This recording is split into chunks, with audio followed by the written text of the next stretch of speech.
Hola mis queridos amigos, nuevamente con ustedes, Doctor Tigre, que ronca en esta negra noche neoliberal latinoamericana, sudamericana, ecuatoriana, en el que analizaremos cómo ha sido el factor pobreza, el factor salud y el factor justicia, los problemas que van a definir quién va a ganar las próximas elecciones de Ecuador y cuál es la capacidad que tienen los candidatos para enfrentar esta situación.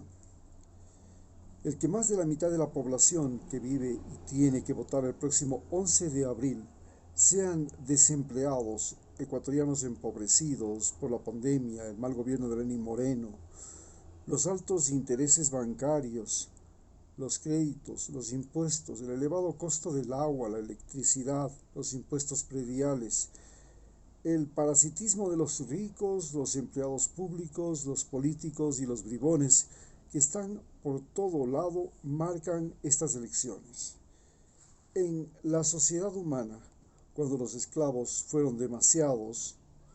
los reyes y emperadores acudieron en primer lugar al genocidio, como por ejemplo en Egipto, que el faraón mandó a matar a todos los recién nacidos judíos que entonces eran esclavos de los egipcios,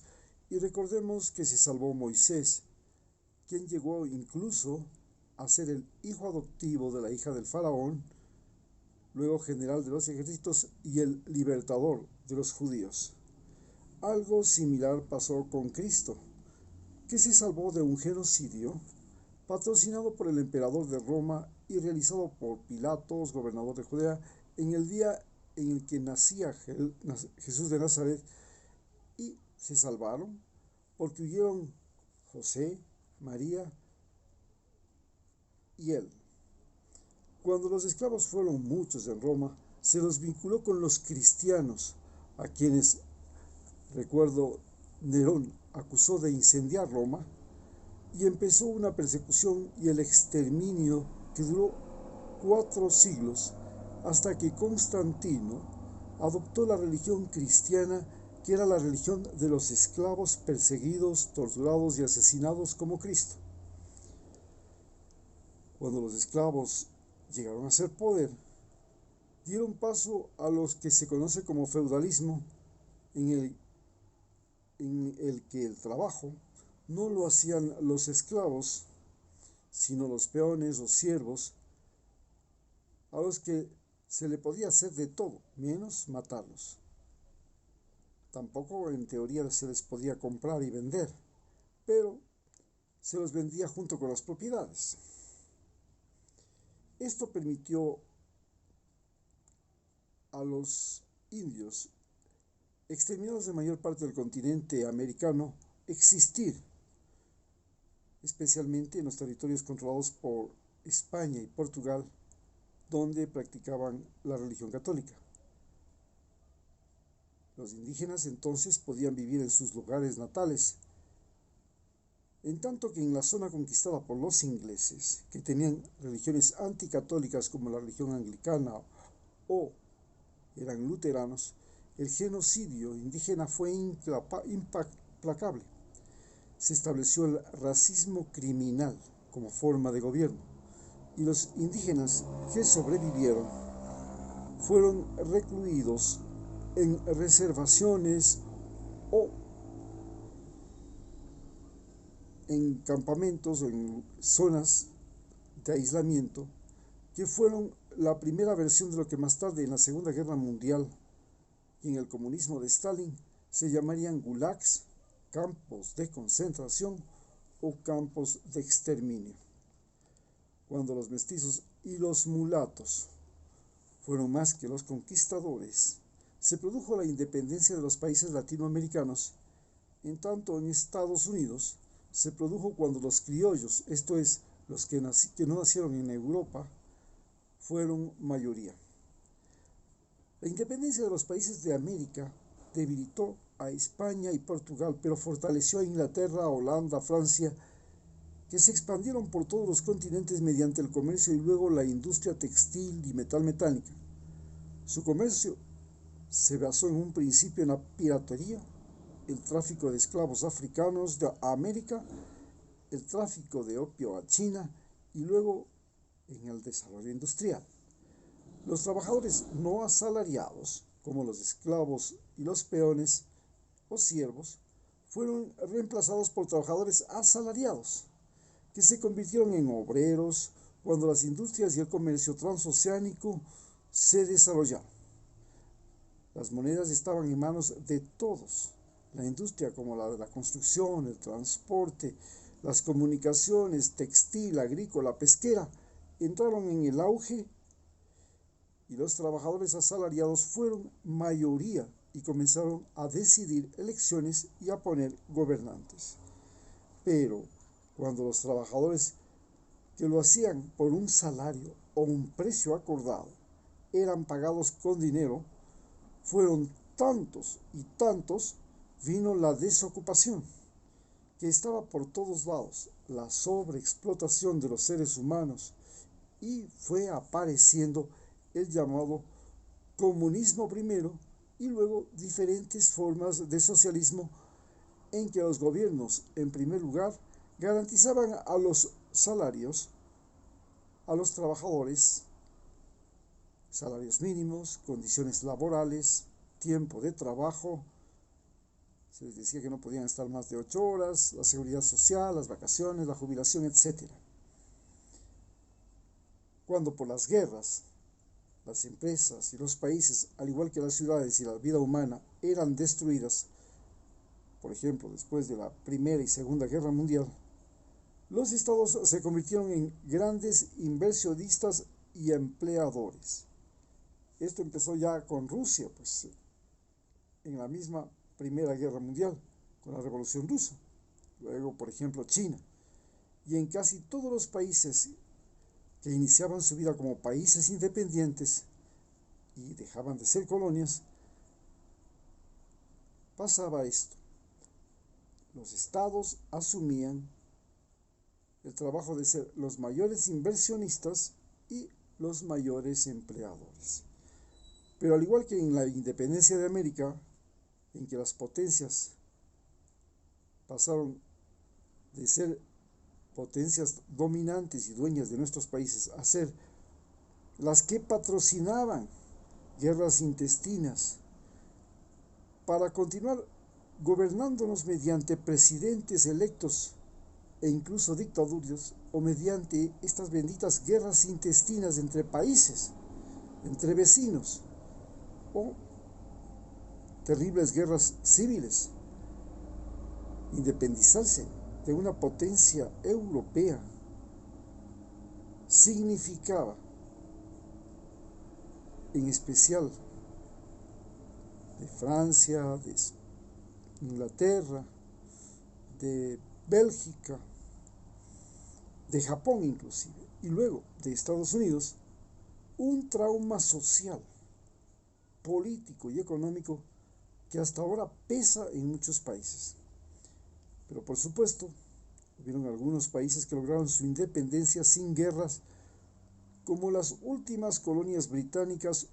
o los países de Europa del Este que se lograron liberar de la Unión Soviética de forma pacífica. Cuando la mayor parte de la tierra se organizó en países independientes que ahora ya suman 202 y se autorreconocen en las Naciones Unidas, las elecciones en esos países estuvieron definidas fundamentalmente por personas que tenían educación y trabajo. Pero ahora con la pandemia y la crisis, las personas sin trabajo, incluso a pesar de tener un PhD de las mejores universidades del mundo, no tienen trabajo y ellas son la mayor parte del electorado del planeta Tierra en el mundo, en especial, por supuesto, en América Latina y en países como Ecuador. Esto quiere decir que los que se sienten vulnerables en la pandemia, los que no tienen trabajo ni ingresos económicos seguros y regulares, los que se sienten mal pagados, mal reconocidos luego de años de estudio, trabajo, esfuerzo, los que perdieron sus pequeñas empresas los que vieron destruidos sus emprendimientos, los que se ven acorralados por deudas, necesidades, injusticia, violencia, mentira, maldad, traición, como se vive en Ecuador. Aquí, en países como estos, donde la justicia no existe por tres razones. La primera, porque la justicia pasó de ser un derecho a un privilegio. Y esto sucedió porque la pobreza ha explotado y la justicia, al igual que la salud, la educación, todo, pasó a ser una mercancía. Y en el caso de Ecuador, un botín político. El que no paga no tiene justicia. Y el que no paga tampoco tiene salud. Y el que no paga no tiene ni siquiera agua, alimentos, educación, nada. En estos momentos, los países como Ecuador y la mayoría de América Latina viven el COVID, que es una enfermedad viral que afecta sobre todo la sangre, y también vivimos un COVID estatal o social que afecta sobre todo a las relaciones entre personas y a las personas con el Estado. La sangre de nuestros países, que pasó a ser el dinero, se ha fugado de la región. El trabajo ha desaparecido, pero las deudas, los intereses, el hambre se han multiplicado. Se vive la hemorragia del dinero, de los recursos naturales, de las fuentes de trabajo, y los seres humanos escapan de la región o de nuestros países. El Estado, en lugar de ser un orden social para proteger a los habitantes de un país y sobre todo a los más débiles o vulnerables, por ejemplo las mujeres, los niños, los ancianos, los enfermos, protege a los más ricos, fuertes, a los que tienen las armas como los policías y militares, a los que hacen trampa, a los empresarios que no pagan impuestos, a los que roban la energía eléctrica de los postes, a los que engañan y traicionan, como pasa en el actual gobierno de Ecuador, en que el presidente, los 50 asambleístas de Alianza País y los que gobiernan con ellos, como por ejemplo el embajador de Donald Trump, los militares norteamericanos, la DEA, establecidos por ejemplo en la base de Manta y Galápagos, y aquellos que nos hacen vivir la guerra del narcotráfico, donde ellos ponen las armas, imponen la justicia, ponen el dinero para la guerra, y nosotros ponemos los muertos que todos los días los vemos en esta violencia desatada por el narcotráfico en nuestro país. Sucede lo mismo que se ha hecho siempre, desde la antigüedad, en los antiguos imperios, que han usado soldados y habitantes de los lugares que han invadido y han dominado, como soldados y como víctimas. La justicia en Ecuador se convirtió en eso de simplemente aplicar con severidad la ley, pero como hemos visto, se hacen leyes para perseguir a los enemigos. Gracias a eso, lo vemos en prisión al vicepresidente Jorge Glass, vimos la entrega de Julian Assange, vimos los juicios de Correa, de Lula en Brasil, de Dilma en Brasil, de Evo Morales. La justicia pasó a ser un negocio para los abogados y los jueces que ganan mucho más haciendo trampas. Porque en Ecuador nos preguntamos si se estudia derecho para aplicar la ley o para hacer trampas y tejer relaciones con las autoridades. La justicia en Ecuador no es igual, no es tampoco igualdad, Nadie está sobre la ley, decía Nancy Pelosi a Donald Trump. Pero finalmente, en los mismos Estados Unidos, Donald Trump pudo asaltar el Capitolio, matar personas en el asalto, matar personas fuera del país, como lo hizo con el general en jefe del ejército iraní, y no le pasa nada. En Ecuador nadie ha podido juzgar al presidente Lenín Moreno, el protegido de Donald Trump, por aquellos INA Papers, dineros de sobornos ocultos en paraísos fiscales en una cuenta del Balboa Bank de Panamá, porque Estados Unidos y la fiscal impuesta y premiada por la embajada norteamericana no lo quiere. Pero Estados Unidos sí persigue a otros que también recibieron sobornos en el gobierno de Correa e inclusive los tiene presos en ese país. Y eso sucede mientras protege al hijo de Abdalá Bucaram y el aliado de Moreno, perseguido por fraude al IES y que vive plácidamente en Miami. Finalmente, Ecuador vive una justicia donde las sentencias no las dictan los jueces. Son sentencias dadas por los dueños de los grandes medios, los poderosos, los bien relacionados, los que tienen el poder en este momento, los que pueden pagar abogados, jueces, policías, que tienen que investigar y que no lo pueden hacer si hay algo más de por medio. Las elecciones, los votantes en su mayoría son personas que han visto el peligro, la enfermedad, familiares muertos, amigos muertos, la pandemia, la pobreza, la violencia, la delincuencia. Han visto cómo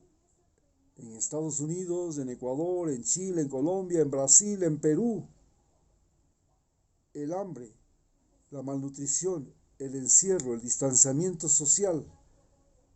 y lo que es peor, la imposibilidad de saber cómo traer el pan a su hogar al día siguiente, mientras los bancos y los que ofrecen crédito asfixian a nuestros habitantes ecuatorianos, igual que el Estado, los municipios con impuestos, con malos servicios públicos que son caros o extruyen con demoras en la vacunación, recordando que cada día de demora en la vacunación significa vidas. En realidad, es la que resta los votos al banquero, esta dura realidad es la que resta votos al banquero que pretende ser presidente, creyendo que el pueblo es tonto, que van a olvidar que en 1999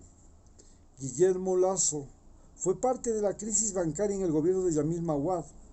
que nos empobreció brutalmente de un día para otro, originando una emigración que no para hasta ahora y que fractura los hogares. Usando la publicidad como trampa, Lasso cree que va a conseguir nuestro olvido y nos impedirá darnos cuenta que los banqueros, que un día fueron los más odiados del país, quieren volver a hacer de las suyas, forzándonos a pagar altos intereses, mora y costas judiciales para multiplicar sus ganancias mediante un presidente propio, al igual que el Fondo Monetario Internacional, que nos quiere enterrar sus garras, como los militares norteamericanos de la base de Manta y Galápagos, la DEA y el embajador de Estados Unidos, que con Biden aún no dan muestras de dejar de ser los encubridores de un traidor inéptico y rapaz presidente que ha convertido a todo, desde los medios públicos cargos, embajadas, becas, compras públicas, hospitales, obras, carnet de discapacitados, hasta el Banco Central y la deuda externa, los créditos bancarios, todo en botín político, y ha vendido nuestro país como gallina pestada. El voto de los empobrecidos, de los desocupados, de los preocupados por salvar la vida y cada día la de sus seres queridos, definen las próximas elecciones de Ecuador y de América Latina. Ya no son los indígenas, los obreros, los campesinos, los estudiantes, los trabajadores, como lo fueron en las décadas pasadas, que un día fueron mayoría. Hoy la mayoría solo tienen su vida y su voto, y no son otra cosa que los pobres y los empobrecidos. Muchas gracias.